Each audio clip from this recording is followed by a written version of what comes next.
نحمده ونصلي على رسوله الكريم فأعوذ بالله من الشیطان الرجیم بسم اللہ الرحمن الرحیم۔ تجدد کا پائے چوبین، یہ ہے عنوان اس مضمون کا جس کا آج ہم مطالعہ کریں گے۔ اسے مولانا ابو لالا مودودی رحمۃ اللہ علیہ نے تحریر کیا ہے۔ ماہ جون سن 33 عیسوی کے نگار میں حضرت نیاز فتح پوری نے ترجمہ القرآن پر ایک مفصل تبصرہ فرمایا ہے، جس کے لیے میں ان کا شکر گزار ہوں۔ اگرچہ عموماً رسائل و جرائد کے انتقادات پر بحث کرنے اور ان پر جوابی نقد کرنے کا دستور نہیں ہے، لیکن چونکہ ناقد فاضل نے اپنے تبصرے میں ایسے خیالات کا اظہار کیا ہے جو ان کے مذہب تجدد کے مخصوص اصول و مبادی سے تعلق رکھتے ہیں اور جن کی اصلاح کرنا ترجمان القرآن کے اولین مقاصد میں سے ہے، اس لیے میں ضروری سمجھتا ہوں کہ ان پر اظہار خیال کے پہلے موقع سے فائدہ اٹھاؤں۔ وہ لکھتے ہیں، اس رسالے کا مقصود اس کے نام سے ظاہر ہے، یعنی مطالب قرآنی اور تعلیمات فرقانی کو ان کی صحیح روشنی میں لوگوں کے سامنے پیش کرنا۔ یقیناً اس مقصود کی افادیت سے کسی کو انکار نہیں ہو سکتا، لیکن جیسا کہ خود فاضل ایڈیٹر نے ظاہر کیا ہے، عہد حاضر میں اس مدعا کی تکمیل آسان نہیں۔ عہد ماضی میں جب مذہب نام صرف اسلاف پرستی و قدامت پرستی کا تھا، کسی شخص کا مبلغ یا مصلح بن جانا دشوار نہ تھا، لیکن اب جب کہ علوم جدیدہ اور اکتشافات حاضرہ نے عمل و خیال کی بالکل نئی طرح ڈال کر حریت فکر و ضمیر کی دولت سے دماغوں کو مالا مال کر دیا ہے، مذہب صرف اس دلیل کی بنیاد پر زندہ نہیں رہ سکتا کہ اس کے اسلاف کا طرز عمل بھی یہی تھا اور وہ بھی وہی سوچتے تھے جو اب بتایا جاتا ہے۔ پہلے اگر خدا کی وحدانیت سے بحث کی جاتی تھی تو اب سرے سے خدا کا وجود ہی محل نظر بتایا جاتا ہے۔ پہلے اگر خدا کی وحدانیت سے بحث کی جاتی تھی تو اب سرے سے خدا کا وجود ہی محل نظر بتایا جاتا ہے۔ اگر پہلے رسول کی ہدایت اس کے معجزوں سے ثابت کی جا سکتی تھی تو اب علوم مقناطیسیہ انہی معجزوں کی دلیل پر ہزاروں رسول و نبی پیدا کرنے کے لیے آمادہ ہیں۔ پہلے ایک واعظ آسمان کی طرف دیکھ کر عرش و کرسی والے خدا کو پکار سکتا تھا، لیکن آج جب کہ آسمان ہی کوئی چیز نہ رہا، اس کا ایسا کرنا کسی طرح مفید یقین نہیں ہو سکتا۔ الغرض اب زمانہ یؤمنون بالغیب کا نہیں رہا، بلکہ یؤمنون بالتجربہ والشہود کا ہے، اور ایسے نازک وقت میں کسی شخص کا مذہب کی حمایت کے لیے کھڑا ہو جانا آسان کام نہیں ہے، جبکہ خود نفس مذہب کا خیال بھی اپنی جگہ چندہ قابل قبول نہیں۔ آگے چل کر وہ مزید فرماتے ہیں، قرآن پاک اپنے معنی کے لحاظ سے 3 حصوں پر منقسم ہے۔ ایک وہ جس میں اخلاق کی تعلیم دی گئی ہے، دوسرا وہ جس میں اعتقادات پیش کیے گئے ہیں، اور تیسرا وہ جو قصص و تمثیلات پر مشتمل ہے۔ حصہ اول کے متعلق نہ زیادہ لکھنے کی ضرورت ہے اور نہ کسی دلیل و برہان کے لانے کی، کیونکہ تعلیم اخلاق تمام مذاہب کی تقریباً یکساں ہے، اور ہر شخص یہ ماننے پر مجبور ہے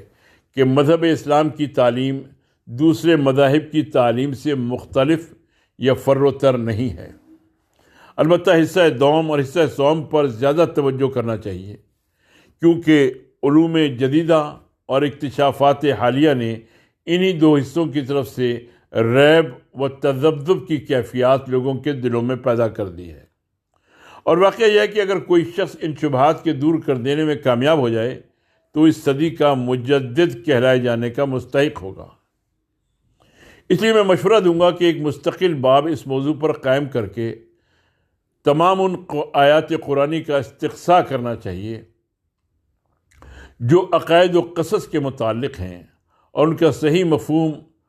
و مدعا متعین کر کے ان اعتراضات کو رفع کرنا چاہیے جو اس وقت اہل علم و تحقیق کی طرف سے وارد کیے جاتے ہیں۔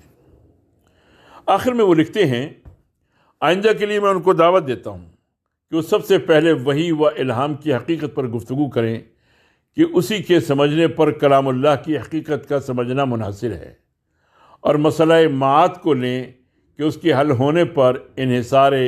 مذہبیت و لا مذہبیت کا ہے۔ میں دیکھنا چاہتا ہوں کہ وہ کلام الہی اور معاد کا کیا مفہوم معین کرتے ہیں۔ اس کے بعد میں اپنے شبہات و اعتراضات پیش کروں گا، اور اگر ان کی کوشش سے وہ دور ہو گئے تو مجھے بڑی مسرت ہوگی، کیونکہ ناچار مسلمان شو کی جس لعنت میں بہت سے لوگ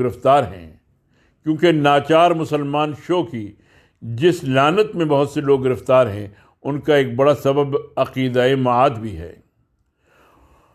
فاضل مبصر نے جن فروعی و جزئی مسائل کی طرف اشارے کیے ہیں ان کو چھوڑ کر میں صرف ان امور سے بحث کرنا چاہتا ہوں جن کا تعلق اصول سے ہے۔ انہوں نے قرآن مجید کے مباحث کی تقسیم 3 حصوں پر کی ہے، لیکن ہم بآسانی ان کو صرف 2 حصوں پر تقسیم کر سکتے ہیں۔ ایک وہ حصہ جن کا تعلق ان امور سے ہے جو ہمارے علم کی حدود سے باہر ہیں، ہمارے ادراک کی سرحد سے ماوراء ہیں، جن کے متعلق ہم قطعیت کے ساتھ صحیح یا غلط ہونے کا کوئی حکم نہیں لگا سکتے، اور جن میں قرآن ہم کو ایمان بالغیب لانے کی دعوت دیتا ہے۔ دوسرے وہ امور جو ہمارے دائرے علم سے باہر نہیں ہیں، اور جن میں قطعیت کے ساتھ کوئی حکم عقلی لگانا ہمارے لیے ممکن ہے۔ پہلے حصے میں وجود و صفات الہی، فرشتے، وحی و کتب آسمانی، حقیقت نبوت، بعثت بعد الموت، عذاب و ثواب آخرت اور ایسے ہی دوسرے مسائل کے علاوہ وہ تمام ماورائے سرحد علم و ادراک باتیں بھی آ جاتی ہیں جو قصص اور تمثیلات کے سلسلے میں وارد ہوئی ہیں۔ عام اس سے کہ وہ بالذات عام انسانی ادراک کی سرحد سے ماوراء ہوں، یا اسی بنا پر ایسی ہوں کہ سر دست ہم جس مرتبہ عقلی و علمی میں ہیں اس میں ہم ان کی صحت و صداقت کے متعلق کوئی حکم لگانے کے قابل نہیں ہیں۔ دوسرے حصے میں وہ تمام امور آ جاتے ہیں جن کا تعلق اسلام کی تعلیم حکمت و تزکیہ نفوس اور تنظیم حیات انسانی کے اصول سے ہے۔ ناقد فاضل کی رائے میں دوسرے حصے سے بحث کرنے کی ضرورت ہی نہیں، کیونکہ اس بارے میں جیسے اور مذاہب ہیں ویسے ہی اسلام بھی ہے۔ البتہ بحث صرف پہلے حصے سے کی جانی چاہیے، اس لیے کہ لوگوں میں ریب و تذبذب کی کیفیت انہی امور کے بارے میں پیدا ہو گئی ہے جو اس حصے سے تعلق رکھتے ہیں۔ پھر یہ سوال کہ ان امور کے متعلق ریب و تذبذب کیوں پیدا ہو رہا ہے، اس کا جواب یہ دیتے ہیں کہ عہد ماضی میں تو قدامت پرستی اور جہالت کی وجہ سے لوگ غیب کی باتوں پر ایمان لے آتے تھے، لیکن اب علوم جدیدہ اور اکتشافات حاضرہ نے عمل و خیال کی بالکل نئی طرح ڈال کر حریت فکر و ضمیر کی دولت سے دماغوں کو مالا مال کر دیا ہے۔ اس لیے اب یؤمنون بالغیب کا زمانہ نہیں رہا، بلکہ یؤمنون بالتجربہ و شہود کا زمانہ ہے۔ اس رائے کی بنیاد چند غلطیوں پر ہے، جن میں پہلی غلطی گزشتہ اور موجودہ زمانے کے حقیقی فرق کو نہ سمجھنا ہے۔ بدقسمتی سے تنہا حضرت نیاز ہی نہیں بلکہ ایک بہت بڑا گروہ اس غلط فہمی میں مبتلا ہے کہ مذہب کی شمع صرف گزشتہ زمانے کی تاریکی میں جل سکتی تھی۔ علوم جدیدہ کا آفتاب طلوع ہونے کے بعد اس کا روشن ہونا مشکل ہے، حالانکہ علوم عقلیہ جن کو یہ لوگ روشنی سے تعبیر کرتے ہیں کچھ اس زمانے کی مخصوص متاع نہیں ہے۔ گزشتہ زمانے میں بھی ان علوم کی روشنی نے آنکھوں کو اسی طرح خیرہ کیا ہے، اور گزشتہ زمانے میں بھی جن لوگوں کی آنکھیں ان سے خیرہ ہوئی ہیں انہوں نے یہی سمجھا ہے کہ مذہب کی شمع اب روشن نہیں رہ سکتی۔ جو علوم اس زمانے کے علوم جدیدہ اور جو اکتشافات اس زمانے کے اکتشافات حاضرہ تھے وہ ان کے زوم میں عمل و خیال کی بالکل نئی طرحیں ڈال چکے تھے، اور انہوں نے دماغوں کو حریت فکر و ضمیر کی دولت سے ایسا مالا مال کیا تھا کہ ان کے روشن زمانے میں یؤمنون بالغیب کی گنجائش ہی نہ تھی، کیونکہ بالکل یہی حالت دوسری صدی ہجری سے چوتھی صدی تک نہیں گزری ہے۔ افلاطون، ارسطو، اپیکورس، زینو، برخلس، اسکندر، فردوسی، فلاطینوس اور دوسرے علماء فلسفہ و حکمت کے خیالات جب اسلامی ممالک میں شائع ہوئے اور ان کی بدولت فلسفیانہ تفکر اور عقلی اجتہاد کا ایک نیا دور شروع ہوا، تو کیا اس وقت بھی ایک گروہ نے بالکل یہی نہ سمجھا تھا جو اب ایک گروہ سمجھ رہا ہے؟ کیا اس زمانے کی حریت فکر و ضمیر اور عمل و خیال کی نئی طرح نے اسی طرح لوگوں کو مذہبی معتقدات کی طرف سے ریب و شک میں نہ ڈال دیا تھا؟ مگر پھر کیا ہوا؟ فلاسفر کے بہت سے نظری و قیاسی مسائل جن پر اس وقت کے لوگ ایمان لے آئے تھے بعد میں غلط ثابت ہوئے۔ وہ آفتاب علم جن کے سامنے ان لوگوں کو مذہب کی شمع ٹمٹماتی نظر آ رہی تھی، زمانے کی ایک ہی گردش میں بے نور ہو کر رہ گیا۔ ان کے علوم جدیدہ فرسودہ ہو گئے، ان کے اکتشافات حاضرہ میں عمل و خیال کی نئی طرحیں ڈالنے کی قوت کے باقی نہ رہی، اور جو طرحیں انہوں نے ڈالی تھیں وہ سب پرانی ہو گئیں، حتیٰ کہ اپنے زمانے کے اکتشافات پر کامل یقین و اذعان رکھتے ہوئے انہوں نے جو عقلی استدلالات کیے تھے اور ان پر جن مذاہب حکمت کی بنیاد رکھی تھی، ان میں سے اکثر کو آج ایک معمولی طالب علم بھی لغو و محمل قرار دینے پر تأمل نہیں کرتا۔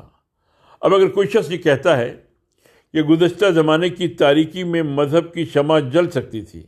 مگر اب اس روشنی کے زمانے میں نہیں جل سکتی، تو ہمیں بالکل ایسا معلوم ہوتا ہے کہ تاریخ اپنے آپ کو دہرا رہی ہے۔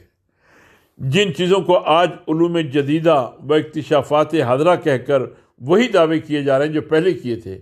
ان کے متعلق بھی ہم کو یقین ہے کہ ان میں سے بیشتر کا وہی اثر ہونا ہے جو گزشتہ لوگوں کے علوم جدیدہ اور اکتشافات حاضرہ کا ہو چکا ہے، اور عمل و خیال کی یہ نئی طرحیں بھی زمانے کی گردش کے ساتھ پرانی اور فرسودہ ہو جانے والی ہیں۔ آپ ان تمام علوم و اکتشافات پر ایک غیر نظر ڈالیے جو آپ کا سرمایہ فخر و ناز ہیں، اور خود ان لوگوں سے جو ان علوم و اکتشافات کے اصلی محقق اور مکتشف ہیں دریافت کیجئے، تو آپ کو معلوم ہوگا کہ گزشتہ علوم کی طرح ان میں بھی ایسے یقینیات بہت کم ہیں جن کے متعلق اعتماد کے ساتھ کہا جا سکتا ہو کہ ان کے غلط ثابت ہونے کا کوئی امکان نہیں ہے۔ باقی جتنے چیزیں ہیں سب ظنون، قیاسات، نظریات، ارتیابات اور تذبذبات ہیں جن کے متعلق یقین کے ساتھ کہا جا سکتا ہے کہ ترقی کی جانب زمانے کا قدم جتنا جتنا آگے بڑھتا جائے گا، یہ علوم جدیدہ اور اکتشافات حاضرہ قدامت کا لباس عار پہنتے چلے جائیں گے،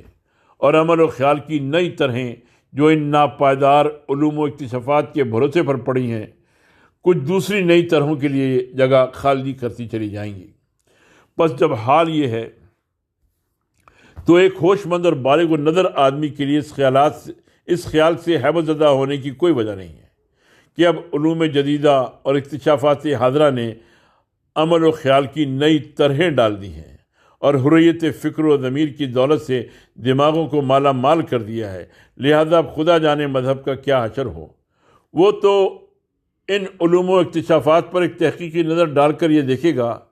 کہ ان میں جو چیزیں مذہب سے متصادم ہو رہی ہیں وہ یقینی بھی ہیں یا نہیں۔ اگر فی الواقع وہ یقینیات ہوں اور مذہب کی حقیقی معتقدات سے متصادم بھی ہوں، تو بلا شبہ اس کے لیے سوال پیدا ہو جائے گا کہ مذہب پر ایمان لائے یا ان یقینی نتائج پر تحقیق پر۔ لیکن اگر وہ محض قیاسات و نظریات ہوں یا محض شک اور تذبذب میں ڈالنے والی چیزیں ہوں، تو وہ ان کے اور مذہب کے تصادم سے ہرگز نہ گھبرائے گا، کیونکہ مذہب کی بنیاد اگر یقین و اذعان پر ہے تو یقین و اذعان کے مقابلے میں ظن و قیاس اور شک و تذبذب کی ہرگز کوئی ترجیح حاصل نہیں۔ اور اگر مذہب کوئی ظنی و قیاسی چیز ہے تو اس ظن و قیاس پر تو جدید علمی نظریات کی بنیاد بھی ہے، پھر دونوں میں وجہ ترجیح کیا چیز ہے؟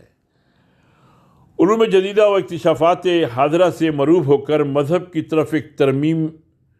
طلب نگاہ ڈالنا تو صرف ان لوگوں کا شیوا ہے جن کے دل میں یہ تخیل گھر کر گیا ہے کہ نئی چیز علم و اکتشاف ہے اور زمانے کا ساتھ دینے کے لیے اس کو قبول کر لینا یا اس پر ایمان لے آنا ضروری ہے، خواہ اس کی حیثیت محض قیاسی اور نظری ہو، اور خواہ اس کو انہوں نے گہری علمی بصیرت کے ساتھ نقد صحیح کی کسوٹی پر پرکھا بھی نہ ہو۔ ایسے ہی لوگوں میں عمل و خیال کی نئی طرح ڈالنے کا شوق پیدا ہو گیا ہے، حالانکہ وہ یہ بھی نہیں جانتے کہ عمل و خیال کی نئی طرح کیوں کر پڑتی ہیں اور کون سی طرح عاقلانہ ہوتی ہیں اور کون سی محض طفلانہ۔ اسی طرز حریت فکر و ضمیر کی دولت سے مالا مال ہونے کا ادعا بھی ایسے ہی سطحی نظر لوگوں کا طرہ امتیاز بنا ہوا ہے، مگر انہیں معلوم نہیں کہ مجرد حریت فکر و ضمیر ایک فتنہ اور ایک خطرناک حالت ہے۔ اگر اس کے ساتھ ایک وسیع اور پختہ علم، ایک عمیق اور بالغ نظر، ایک متوازن اور صحیح الفکر دماغ نہ ہو، اور یہ وہ چیز ہے جس کو عطا کرنے میں قدرت نے اتنی فیاضی سے کام نہیں لیا جتنی آج کل فرض کر لی گئی ہے۔ دوسرا نظریہ جو اسی پہلے نظریے سے نکلا ہے وہ یہ ہے کہ اب زمانہ یؤمنون بالغیب کا نہیں رہا بلکہ یؤمنون بالتجربہ و شہود کا ہے۔ میں بہت غور کرنے کے بعد بھی نہیں سمجھ سکا کہ ان الفاظ سے قائل کا حقیقی مقصود کیا ہے۔ اگر مقصود یہ ہے کہ زمانے میں کوئی ایسی بات تسلیم نہیں کی جاتی جس پر غیب کا اطلاق ہوتا ہو اور جس کا تجربہ یا مشاہدہ نہ کیا گیا ہو، تو یہ بالکل غلط بات ہے۔ ایسا کہنے کا مطلب دوسرے الفاظ میں یہ ہوگا کہ اس زمانے میں لوگوں نے صرف اسی حد کے اندر محدود رہنا قبول کر لیا ہے جس میں ان کا تجربہ و مشاہدہ ان کے لیے وسیلہ اکتساب علم بن سکتا ہے، اور جس میں ان کے حواس کام دے سکتے ہیں، اور اس دائرے کے باہر جتنے امور ہیں ان کے بارے میں فکر کرنا اور قیاس و استقراء سے ان کے متعلق حکم لگانا انسان نے چھوڑ دیا ہے۔ مگر کوئی شخص جس نے علوم میں جدیدہ و اکتشافات کا سرسری مطالعہ بھی کیا ہے اس بیان کو تسلیم نہ کرے گا۔ فلسفہ اور مابعد طبیعیات کو چھوڑ دیجیے جس کی بحث تمام تر امور غیب سے ہے۔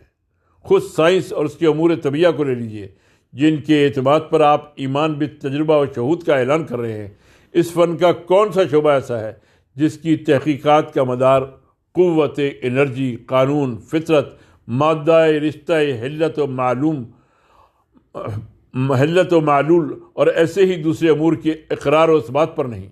کون سا عالم طبیعیات ایسا ہے جو ان چیزوں پر ایمان نہیں رکھتا؟ اب ذرا کسی بڑے سے بڑے حکیم سے جا کر پوچھئے کہ ان میں سے کس کی حقیقت وہ جانتا ہے،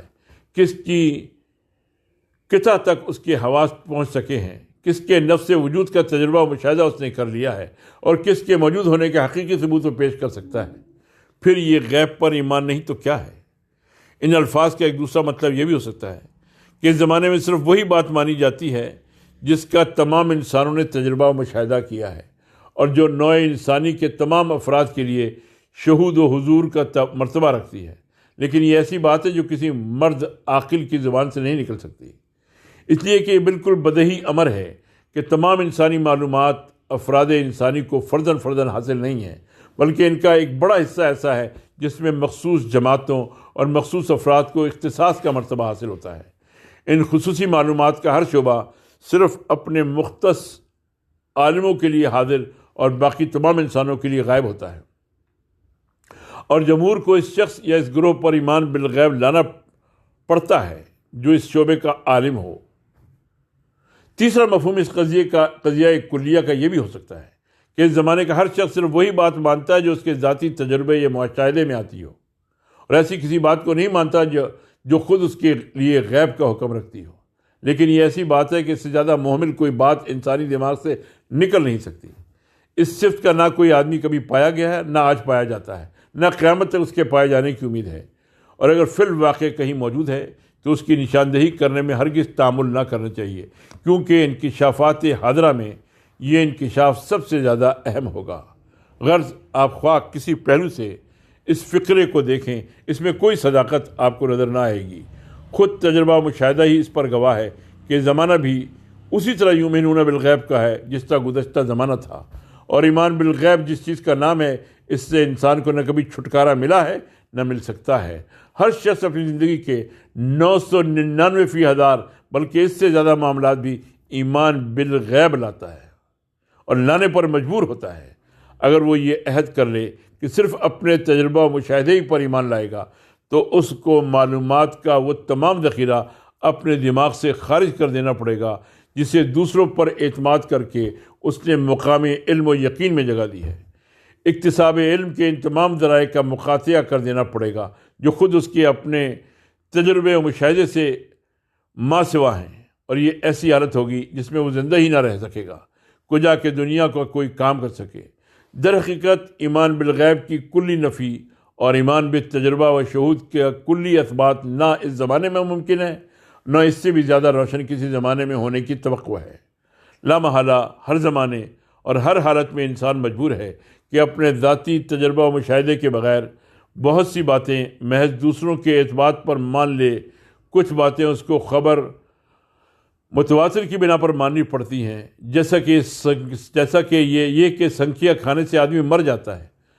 ذرا حالانکہ ہر شخص نے نہ خود سنکھیا کھا کر اس کا تجربہ کیا، نہ کسی کو کھا کر مرتے ہوئے دیکھا۔ کچھ باتوں کو ایک یا چند مرتبہ معتبر آدمیوں کی روایت سے مان لینا پڑتا ہے، جیسے عدالتوں کا شہادت پر اعتماد کہ اگر وہ ایسا نہ کریں تو قانون کی مشین ایک لمحے کے لیے بھی حرکت نہ کر سکے۔ کچھ باتیں صرف اس بنا پر تسلیم کرنی پڑتی ہیں کہ ان کو ایک ماہر فن کہہ رہا ہے۔ یہ حالت ہر مدرسے اور ہر کالج میں ہر طالب علم پر گزرتی ہیں۔ اگر وہ اپنے فن کے اکابر علماء و ماہرین کی تحقیقات اور ان کی اکتشافات و نظریات پر ایمان بالغیب نہ لائے تو علم کے میدان میں ایک قدم بھی آگے نہیں بڑھ سکتا، اور نہ کبھی ترقی کر کے اس مقام تک پہنچ سکتا ہے جہاں وہ خود ان علماء و ماہرین کی طرح حقائق علمیہ کی تحقیق کرنے کے قابل ہو۔ اس سے ثابت ہوا کہ ہم ان تمام معاملات میں دوسروں پر ایمان بالغیب لاتے ہیں اور لانے پر مجبور ہیں جن میں ہم نے اپنے ذاتی تجربہ و مشاہد سے اکتساب علم نہیں کیا ہے اور دوسرے لوگوں نے کیا ہے۔ اب صرف یہ سوال باقی رہ جاتا ہے اور اسی پر فیصلے کا اظہار ہے کہ کس معاملے میں کس پر ایمان بالغیب لانا چاہیے۔ اصولاً یہ بات ہر شخص تسلیم کرتا ہے کہ ایسے ہر معاملے میں صرف اس شخص یا جماعت پر ایمان لانا چاہیے جس کے متعلق ہم کو یہ اطمینان ہو کہ اسے اس معاملے کا بہتر علم حاصل ہے اور اس کے پاس اس کے جاننے کے بہتر ذرائع موجود ہیں۔ اسی قاعدہ کلیہ کے ماتحت ایک مریض ڈاکٹر کو چھوڑ کر وکیل سے مشورہ نہیں کرتا، اور ایک اہل مقدمہ وکیل کو چھوڑ کر انجینئر کے پاس نہیں جاتا، لیکن الہیات اور روحانیت کے مسائل میں یہ اختلاف واقع ہوتا ہے کہ آیا ان میں علماء فلسفہ ماہرین علوم عقلیہ کی رائے تسلیم کی جائے یا عالم انسانی کے مذہبی اور روحانی پیشواؤں کی۔ خدا اور ملائکہ، وحی و الہام، روح اور حیات بعد الموت، عذاب و ثواب آخرت اور ایسے ہی دوسرے امور غیب میں کانٹ اور اسپینسر، آئنشٹائن اور برگسان جیسے لوگوں کی بات مانی جائے یا ابراہیم، موسیٰ علیہ السلام، عیسیٰ علیہ السلام اور محمد علیہ السلام جیسے بزرگوں کی۔ حریت فکر و ضمیر کے مدعیوں کا رجحان پہلے گروہ کی جانب ہے، اور وہ انہی کی مہیا کی ہوئی کسوٹی پر گروہ انبیاء کی باتوں کو کس کر دیکھتے ہیں۔ جو باتیں اس کسوٹی پر کھری نکلتی ہیں انہیں مان لیتے ہیں، اس لیے نہیں کہ انبیاء علیہ السلام نے کہی ہیں، بلکہ اس لیے کہ حکماء و فلسفہ نے ان کو شرف قبولیت عطا کی ہے، اور بدقسمتی سے ایسی باتیں بہت ہی کم بلکہ بالکل نہیں ہیں، اور جو باتیں اس کسوٹی پر کھوٹی نکلتی ہیں ان کو وہ غیر معتبر قرار دے کر رد کر دیتے ہیں۔ برعکس اس کے قدامت پرستوں اور اسلاف پرستوں کا مطلب یہ ہے کہ نہ طبیعیات و عقلیات کی باتیں الہیات اور روحانیت والوں سے پوچھو، اور نہ اس کے برعکس الہیات اور روحانیات کی باتیں عقلیات و طبیعیات والوں سے۔ دونوں کے دائرے الگ الگ ہیں، اور ایک علم میں دوسرے علم کے ماہر کی رائے دریافت کرنا پہلی بنیادی غلطی ہے۔ حکماء و فلاسفہ اپنے عقلی علوم میں خواہ کتنی ہی اعلیٰ بصیرت رکھتے ہوں، لیکن علوم الہیہ میں ان کا مرتبہ ایک عامی سے زیادہ نہیں ہے،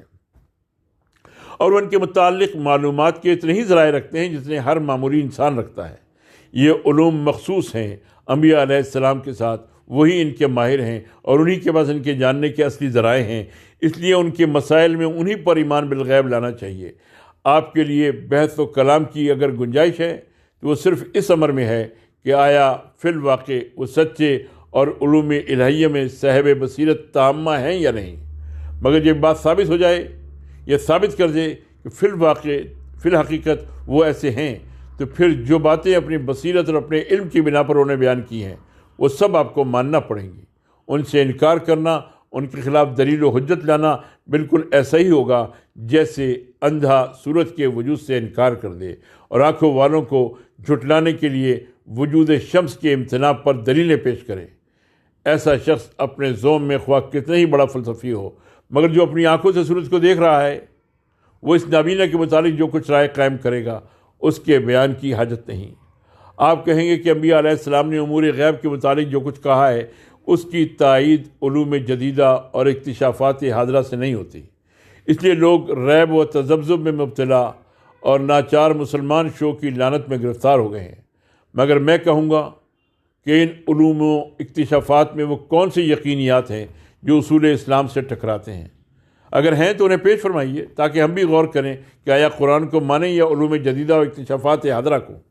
اور اگر نہیں ہیں اور ہرگز نہیں ہیں، جیسا کہ خود آپ کے الفاظ ریب و تذبذب اور ناچار مسلمان شو سے ظاہر ہوتا ہے، تو پھر کیا علوم جدیدہ اور اکتشافات حاضرہ کے اسلحہ خانے میں صرف ظنیات و قیاسات ہی کے وہ ہتھیار ہیں جن کے بل پر وہ مذہب کے خلاف اعلان جنگ کر رہے ہیں، اور جن کی کاٹ نہیں محض چمک دمک دیکھ کر آج کے ارباب حریت فکر و ضمیر یہ امید لگائے بیٹھے ہیں کہ مذہب ان کا نام سنتے ہی سہم جائے گا اور میدان چھوڑنے پر مجبور ہو جائے گا؟ آپ ان علوم و اکتشافات کو خواہ کتنی ہی اہمیت دیں، مگر یاد رکھیے کہ امور غیب میں وہ ہرگز مفید یقین نہیں ہے۔ زیادہ سے زیادہ ان کا یہ اثر ہو سکتا ہے کہ آپ ریب و تذبذب میں پڑ جائیں اور کہیں کہ ہم وحی و الہام، بعثت بعد الموت، عذاب و ثواب، آخرت، فرشتوں کے وجود اور خود خدا کے وجود کے متعلق نفیاً یا اثباتاً کوئی حکم نہیں لگا سکتے۔ لیکن یہ ممکن نہیں ہے کہ آپ کو ناچار مسلمان شو کی لعنت سے نکالنے اور کافر توانی شد کی برکت سے مالا مال ہونے میں یہ علوم کچھ بھی مدد دے سکیں، کیونکہ امور مذکورہ بالا سے قطعی انکار کر دینے کے لیے یہ علوم کوئی حجت فراہم نہیں کرتے، اور کسی چیز کے عدم کا حکم لگانے کے لیے صرف اتنی حجت کافی نہیں ہے کہ اس کے وجود کا کوئی ثبوت نہیں۔ پس ریب و تذبذب کا مقام وہ آخری مقام ہے جہاں آپ کے علوم جدیدہ و اکتشافات حاضرہ آپ کو لے جا کر ٹھہرا دیتے ہیں، مگر عقلی و ذہنی حیثیت سے یہ ایک بدترین مقام ہے۔ جو علوم انسان کو یقین نہ بخش سکیں، جو اسے ایک ایسے مقام پر معلق چھوڑ دیں جہاں اس کو کوئی جائے قرار نہ ملتی ہو، جو اسے کافر نتوانی شدہ ناچار مسلمان شو کی دلدل میں جا کر پھنسا دیں، وہ یقیناً جہل سے بدتر ہیں۔ اس مشکل سے اگر کوئی چیز انسان کو بچا سکتی ہے تو وہ صرف ایمان بالغیب ہے۔ ایک دفعہ جب آپ نے ایک شخص کو نبی مان لیا اور یہ سمجھ لیا کہ وہ علوم الہیہ میں کامل بصیرت رکھتا ہے، اور یہ تسلیم کر لیا کہ وہ ہرگز جھوٹ نہیں بولتا، تو پھر آپ کے لیے امور غیب میں کسی تذبذب اور ریب کی گنجائش نہیں رہتی، اور آپ کا اعتقاد و یقین و اذعان کی ایک ایسی مضبوط بنیاد پر قائم ہو جاتا ہے جسے کسی علم جدید و اکتشافات حاضرہ اور عمل و خیال کی کسی نئی طرح اور حریت فکر و ضمیر کی کسی گرم بداری سے کوئی صدمہ نہیں پہنچ سکتا۔ یہی وجہ ہے کہ قرآن میں صاف تصریح کر دی گئی ہے، یہ کتاب ہدایت ہے متقین کے لیے، اور متقین کی پہلی صفت یہ ہے کہ وہ ایمان بالغیب لاتے ہیں۔ ھدی للمتقین الذین یؤمنون بالغیب۔ ایمان بالغیب پر مذہب کی پوری عمارت قائم ہے۔ اگر آپ نے اس اصل اصول کو منہدم کر دیا تو پھر مذہب کے ان بنیادی معتقدات کے متعلق جن کی حقیقت معلوم کرنے کا خود آپ کے پاس کوئی ذریعہ نہیں ہے، آپ کسی ایسی رائے پر نہیں پہنچ سکتے جس کی صحت کا خود آپ کو یقین ہو اور جس کی صداقت کا آپ دوسروں کو یقین دلا سکیں۔ اب آخری سوال یہ رہ جاتا ہے، ایک شخص کے پاس یہ دریافت کرنے کا کون سا ذریعہ ہے کہ وہ نبی ہے، اس کو علوم الہیہ میں کامل بصیرت ہے اور اس مرتبے کا صادق انسان ہے کہ اگر وہ امور غیب کے متعلق ہم کو ایسی باتیں سنائے جو ہماری عقل سے ماورا اور ہمارے دائرۂ علم سے باہر ہوں، تب بھی ہم اس کی بات پر ایمان لے آئیں اور یقین کے ساتھ کہہ سکیں کہ وہ ہرگز جھوٹا نہیں ہے۔ اس سوال کا تسویہ منحصر ہے دو چیزوں پر۔ ایک یہ کہ ہم اس شخص کی سیرت کو اس سخت سے سخت معیار پر جانچ کر دیکھیں جس پر کسی انسان کی سیرت جانچی جا سکتی ہے۔ دوسری یہ کہ ہم اس کی پیش کی ہوئی ان باتوں پر نگاہ ڈالیں جو ہمارے دائرۂ علم سے باہر نہیں ہیں اور جن میں قطعیت کے ساتھ ایک حکم عقلی لگانا ہمارے لیے ممکن ہے۔ جب ان دونوں امتحانوں سے یہ بات ثابت ہو جائے کہ وہ اپنے صادق القول ہونے میں بے مثل ہے اور اس کے ساتھ زندگی کے تمام عملی و فکری شعبوں میں خیر و صلاح و حکمت کی ایسی کامل تعلیم دیتا ہے جس میں انسانی عقل کہیں سے کوئی عیب نہیں نکال سکتی، تو پھر کوئی وجہ نہیں کہ ہم اس کو سچا نہ مانیں اور بدگمانی کریں کہ اس نے کسی علم و واقفیت کے بغیر محض دنیا کو دھوکہ دینے کے لیے خدا اور فرشتوں اور عرش و کرسی اور وحی و الہام اور بعث بعد الموت اور دوزخ و جنت کا اتنا بڑا فریب گھڑ کر رکھا ہے۔ پس حضرت نیاز کی تیسری غلطی یہ ہے کہ وہ قرآن کے پہلے حصے کو، جسے ہم نے اپنی تقسیم میں دوسرا حصہ قرار دیا ہے، قابل بحث نہیں سمجھتے، اور مزید برآں یہ خیال کرتے ہیں کہ اس معاملے میں تمام مذاہب تقریباً یکساں ہیں اور مذہب اسلام کی تعلیم دوسرے مذاہب کی تعلیم سے مختلف یا فرع نہیں ہے۔ برعکس اس کے ہم کہتے ہیں کہ ان کی تقسیم کے مطابق قرآن کے دوسرے اور تیسرے حصے یا ہماری تقسیم کے مطابق پہلے حصے کی صداقت کا فیصلہ منحصر اس پر ہے کہ ہم محمد رسول اللہ صلی اللہ علیہ وسلم کی سیرت اور قرآن مجید کے ان تمام حصوں کی ناقدانہ چھان بین کریں جن کا تعلق امور غیب سے نہیں ہے، اور صرف اسی پر اکتفا نہ کریں کہ اسلام کی تعلیم کا یہ حصہ دوسرے مذاہب سے مختلف یا فرع نہیں ہے، بلکہ بدلائل یہ ثابت کریں کہ وہ تمام ان مذاہب سے جو غیر اسلام ہیں اعلیٰ و ارفع و اجل ہیں۔ جب تک بحث کا یہ مرحلہ طے نہ ہو جائے، دوسرے مرحلے یعنی امور غیب کی بحث میں قدم رکھنا اصولاً غلط ہے، اور اس کے تصفیے کے بغیر ان کا تصفیہ ممکن نہیں ہے۔ حضرت نیاز چاہتے ہیں کہ معاد اور کلام الہی اور ان آیات سے بحث کریں جو عقائد اور قصص سے تعلق رکھتی ہیں، لیکن ہمارے نزدیک اس بحث کے دو پہلو ہیں اور وہ دو گروہوں سے تعلق رکھتے ہیں۔ ایک گروہ وہ ہے جو رسول اکرم صلی اللہ علیہ وسلم کی رسالت پر ایمان نہیں رکھتا، اس بنا پر ان میں شک کرتا ہے۔ دوسرا وہ گروہ ہے جو آپ صلی اللہ علیہ وسلم کی رسالت کو تسلیم کرتا ہے مگر امور غیب میں اس کو شکوک و شبہات ہیں۔ ان دونوں گروہوں سے بحث کرنے کے طریقے مختلف ہیں، اور جب تک ہمیں یہ معلوم نہ ہو کہ معترض کس گروہ سے تعلق رکھتا ہے اس وقت تک ہم اس سے بحث نہیں کر سکتے۔ پہلے گروہ سے معاد اور کلام الہی اور دوسرے امور غیب پر بحث کرنا بالکل بے نتیجہ ہے، کیونکہ اصل میں اختلاف رہتے ہوئے فروع پر بحث کر کے نتیجے پر پہنچنا ممکن نہیں۔ ہم معاد اور کلام الہی حتیٰ کہ خود وجود و صفات الہی کے متعلق بھی جن باتوں پر ایمان رکھتے ہیں ان پر ہمارا ایمان و یقین اس بنا پر نہیں ہے کہ ہماری اپنی عقلی تحقیق یا ہمارے اپنے ذاتی تجربہ مشاہدے نے ان کے متعلق ہمیں کوئی ایسا قطعی اور یقینی علم بخشا ہے جس کے خلاف ہم پر کوئی دلیل عقلی قائم نہ کی جا سکتی ہو۔ اگر ایسا ہوتا تو بلا شبہ نبوت کی بحث سے بے نیاز ہو کر ان مسائل سے بحث کی جا سکتی تھی، لیکن ان امور پر ہمارے بے قطعی ایمان و ادغان کی بنیاد دراصل اس اعتقاد پر ہے کہ محمد صلی اللہ علیہ وسلم صادق القول ہیں اور اپنی رسالت اور قرآن کے کلام الہی کے متعلق جو کچھ انہوں نے کہا بالکل صحیح ہے۔ اسی اصل سے وہ بات متضرر ہوتی ہے کہ جب تک محمد صلی اللہ علیہ وسلم کی صداقت کے منکر سے ہم اس بنیادی مسئلے کو تسلیم نہ کرا لیں گے اس وقت تک کسی فروعی مسئلے سے بحث نہیں نہ کریں گے۔ رہا دوسرا گروہ تو اس کے حق کو ہم تسلیم نہیں کرتے کہ وہ محمد صلی اللہ علیہ وسلم کی صداقت کو تسلیم بھی کرے اور پھر امور غیب پر اس جہت سے کلام بھی کرے کہ قرآن میں جو کچھ کہا گیا اور محمد صلی اللہ علیہ وسلم نے جو کچھ خبریں دی ہیں وہ صحیح ہیں یا غلط، اس لیے کہ یہ پہلو اختیار کرتے ہی وہ پہلے گروہ میں شامل ہو جائے گا۔ اگر وہ حقیقت میں دوسرے گروہ کا آدمی ہے تو اسے ماننا پڑے گا کہ قرآن کا ہر لفظ صحیح ہے اور محمد صلی اللہ علیہ وسلم نے جو کچھ پیش کیا ہے وہ غلطی سے مبرہ ہے۔ البتہ وہ اس پر دو پہلوؤں سے کلام کر سکتا ہے، ایک یہ کہ آیا فی الواقع قرآن میں ایسا اور ایسا ارشاد ہوا ہے یا نہیں، رسول اللہ صلی اللہ علیہ وسلم نے ایسا اور ایسا فرمایا ہے یا نہیں، دوسری کہ قرآن اور سنت میں جو کچھ فی الواقع ہے اس کا صحیح مفہوم کیا ہے۔ آخر میں ایک بات مجھے اور عرض کرنی ہے۔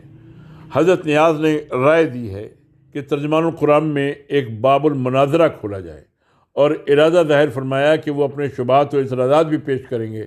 جہاں تک اصطلاحی مناظرے کا تعلق ہے میں نے ہمیشہ اس سے دامن بچایا ہے اور اب بھی بچانا چاہتا ہوں، کیونکہ ایسی بحث کا میں ہرگز قائل نہیں ہوں جس کا مقصد محض دماغی ورزش اور عقلی کشتی ہو۔ علمی مناظرہ جس کا مقصد احقاق و تحقیق ہو اور جس میں فریقین اس دلی خواہش کے ساتھ شریک ہوں کہ جو کچھ ان کے نزدیک حق ہے اس کا اظہار کریں گے اور جو کچھ حق ثابت ہو جائے گا اس کو تسلیم کریں گے، تو اس کے لیے میں ہر وقت آمادہ ہوں۔ نگار میں جن شبہات و اطلاعات کو پیش کیا جائے گا وہ بجن سے ہی ترجمان القرآن میں نقل کیے جائیں گے اور پھر جواب دیا جائے گا۔ اسی طرح امید ہے کہ ترجمان القرآن کے جواب پر اگر حضرت نیاز کوئی تنقید فرمائیں گے تو اصل جواب بھی اس کے ساتھ نقل فرمائیں گے، تاکہ دونوں رسالوں کے ناظرین بحث کے دونوں پہلوؤں سے واقف ہوں اور خود بھی کوئی رائے قائم کر سکیں۔ صرف ایک پہلو کو پیش کرنا اور دوسرے پہلو کو پیش کرنے سے اعتراض کرنا میرے نزدیک خود اپنی کمزوری کا اعتراف ہے۔ یہ مضمون مولانا ابو اعلیٰ مودودی کی تحریر ہے اور ترجمان القرآن ربیع الاول 1352 ہجری جولائی 1933 عیسوی میں شائع ہوا۔